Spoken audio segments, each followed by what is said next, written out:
Welcome to Vibe Coding an AI app with Chipp and Replit. So today we're using Replit to make an app.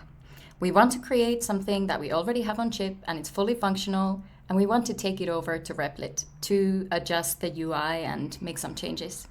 So we move over and we grab the API keys. We go to Replit, we pick the agent, and we write the fundamentals of the app that we want. Then we insert the API key, copy-paste it from Chipp, as we saw before, and we make sure that they are found in the deployment secrets. Then we create the app, we deploy it. As you can see, it has the exact same output as it does on Chipp. We can make changes to the UI, so we can change the color of the bubbles or anything else we like. This is how you can vibe code very easily, no code, just text with Chipp and Replit.